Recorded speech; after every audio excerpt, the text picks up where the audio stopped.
Hello, तो स्वागत है आपका अपने यूट्यूब चैनल एसएससी आकाश टीचिंग में। दोस्तों, आज की इस वीडियो में मैं आपको 20 फरवरी 2024 की एसएससी जीडी की परीक्षा में पूछे गए दोनों शिफ्टों में हिंदी के महत्वपूर्ण प्रश्न करवाऊंगा। तो दोस्तों, वीडियो को आखिर तक देखें जिससे कि आपको पता लग जाएगी कैसे क्वेश्चन पूछे जा रहे हैं। तो दोस्तों, वीडियो को लाइक और चैनल को सब्सक्राइब करें। चलिए दोस्तों, प्रश्न नंबर 1 है हमारा, छा ध्वनि किसके अंतर्गत आती है। तो दोस्तों, क्वेश्चन नंबर 1 है, छा ध्वनि किसके अंतर्गत आती है। तो दोस्तों, छा ध्वनि हमारी ये संयुक्त वर्ण है। संयुक्त वर्ण दोस्तों ये दो वर्णों से मिलकर बनी होती है, का प्लस सा से, का प्लस सा। तो ये संयुक्त वर्ण है।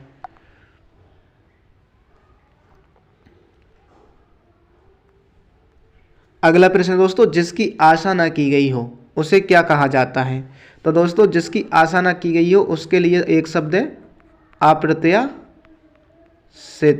अप्रत्याशित। अगला प्रश्न दोस्तों, झांसा देना मुहावरे का सही अर्थ है। तो दोस्तों, झांसा देना मुहावरे का अर्थ है धोखा देना। धोखा देना। अगला प्रश्न दोस्तों, स्थिर शब्द का विलोम, स्थिर का विलोम शब्द क्या है।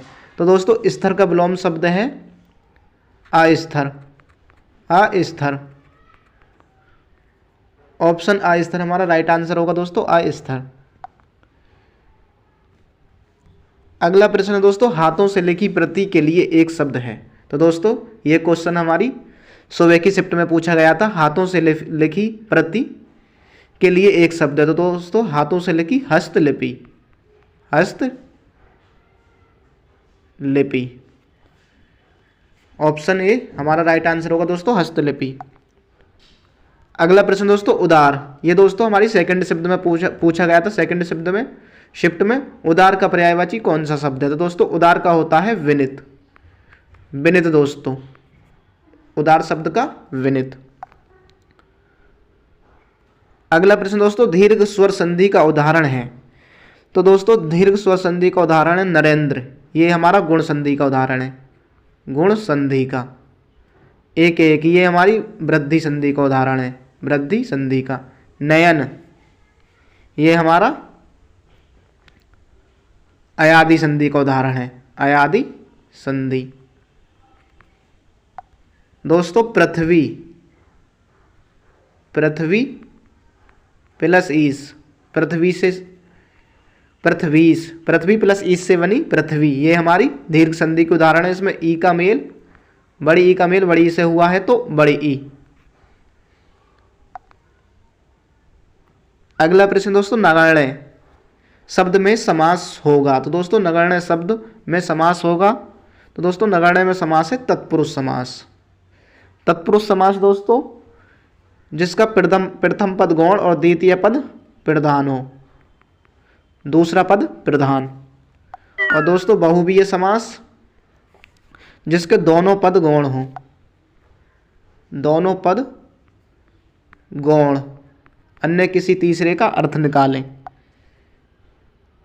द्वंद्व समास दोस्तों, जिसके दोनों पद प्रधान हो।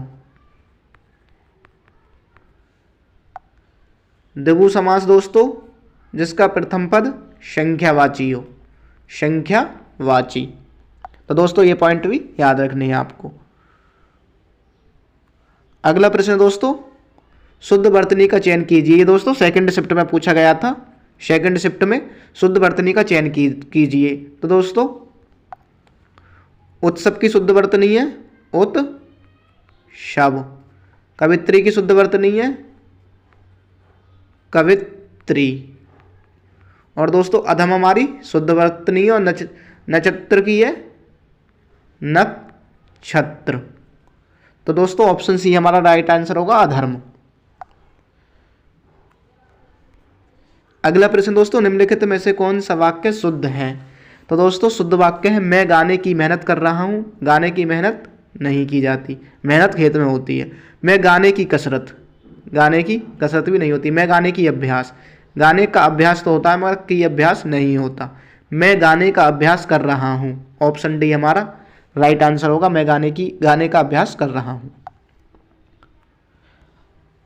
अगला प्रश्न है दोस्तों, किस शब्द में नी उपसर्ग प्रत्युक्त नहीं है? तो दोस्तों नी उपसर्ग, उपसर्ग की आपको पहचान बताऊं तो दोस्तों उपसर्ग हमेशा एक सार्थक शब्द में लगा होता है। उपसर्ग हटाने के बाद जो भी हमारा शब्द होगा वो सार्थक शब्द किसी अर्थपूर्ण शब्द होगा। तो निवेश को चेक करेंगे तो हम नी प्लस वेश, तो वेश में नी उपसर्ग लगा हुआ है। इसी तरह निस, नी और स्तार, तो दोस्तों स्तार कोई शब्द नहीं होता। नी और हित, हित शब्द होता है, लंबित शब्द होता है, मगर स्तार कोई शब्द नहीं होता। तो ऑप्शन बी हमारा राइट आंसर होगा, निस्तार। अगला प्रश्न दोस्तों ये फर्स्ट शिफ्ट में पूछा गया था। उत उपसर्ग से बना हुआ शब्द नहीं है। तो दोस्तों उज्ज्वल, उत प्लस जबल, और उत प्लस दार, उत प्लस नति, उन्नति, उभार में उत उपसर्ग नहीं लगा हुआ है। तो ऑप्शन सी हमारा राइट आंसर हो जाएगा, उभार। अगला प्रश्न दोस्तों, तत्सम तद्भव का कौन सा जोड़ा नहीं है, सही नहीं है? दोस्तों सही नहीं है। भस्म सही है, परिधान प्रधान सही है, स्कूल स्कूल सही है, मगर दोस्तों समर्थ और समर्थ सही नहीं है। तो दोस्तों ऑप्शन समर्थ हमारा राइट आंसर होगा। अगला प्रश्न दोस्तों, पुरंदर का पर्यायवाची कौन सा शब्द है? तो दोस्तों पुरंदर का पर्यायवाची होगा इंद्र, सुरेश दोस्तों, और इंद्र के दोनों पर्यायवाची हैं ये, सुरेश और पुरंदर इंद्र के। अगला प्रश्न दोस्तों, मंदिर और मदिरा युग्म का उपयुक्त अर्थ वाला युग्म कौन सा है? तो दोस्तों मंदिर का होता है देवालय, और मदिरा का अश्वशाला। तो ऑप्शन देवालय और अश्वशाला हमारा राइट आंसर होगा। अगला प्रश्न है दोस्तों, हिंदी में शब्दों का लिंग निर्धारित किसके आधार पर होता है? तो दोस्तों हिंदी में शब्दों का लिंग आधारित होता है संज्ञा के आधार पर। अगला प्रश्न है दोस्तों, निम्नलिखित में से कौन सा शब्द पुल्लिंग है? तो दोस्तों पुल्लिंग शब्द है आशा की गई, आज्ञा मानी गई, गरिमा की गई। ये दोस्तों तीनों के तीनों स्त्रीलिंग शब्द हैं, स्त्रीलिंग शब्द। मगर सागर हमारा पुल्लिंग शब्द है। अगला प्रश्न है दोस्तों, नित्य बहुवचन में प्रयुक्त होने वाला शब्द है। तो घर, प्रत्येक और मुनि ये हमारे एक वचन में प्रयुक्त होते हैं, एक वचन। और हस्ताक्षर हमेशा हस्ताक्षर किए या हस्ताक्षर करा, तो हमेशा हम कहते हैं हस्ताक्षर किए। ये हमेशा बहुवचन में प्रयुक्त होता है, बहुवचन में। अगला प्रश्न है दोस्तों, सुमित्रानंदन पंत को उनकी किस रचना पर ज्ञानपीठ पुरस्कार प्राप्त हुआ? तो दोस्तों चिदम्बरा पर, 1959 ईस्वी में चिदम्बरा पर। सुमित्रानंदन पंत को 1959 ईस्वी में चिदम्बरा पर। अगला प्रश्न है दोस्तों, रानी केतकी की कहानी के रचयिता हैं? तो दोस्तों रानी केतकी की कहानी के रचयिता हैं इंसा अल्लाह खां।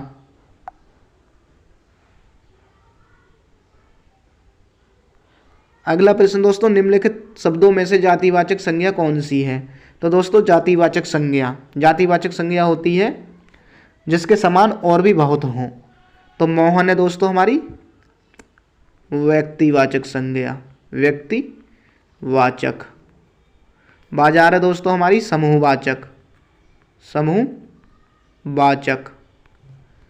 और दोस्तों गुलाबी है हमारी भाववाचक। दोस्तों लड़का है हमारी जातिवाचक।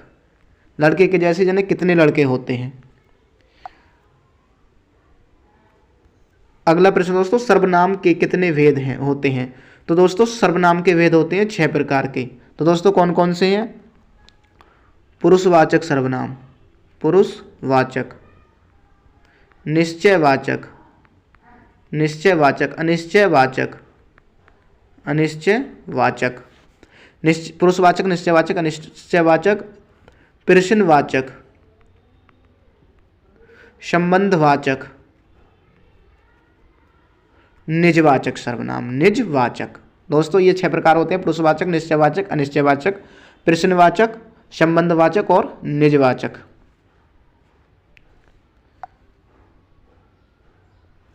अगला प्रश्न दोस्तों, नस्वर का विलोम शब्द क्या है? तो दोस्तों नस्वर का विलोम है शाश्वत, शाश्वत। दोस्तों ये हमारी सुबह की फर्स्ट शिफ्ट में पूछा गया था क्वेश्चन, नस्वर का विलोम शब्द क्या है? शाश्वत। ये हमारी सुबह की फर्स्ट शिफ्ट में पूछा गया था। अगला प्रश्न दोस्तों, निम्नलिखित में से कौन सा वाक्य अशुद्ध है? तो दोस्तों अध्यापक ने प्रश्न पूछा,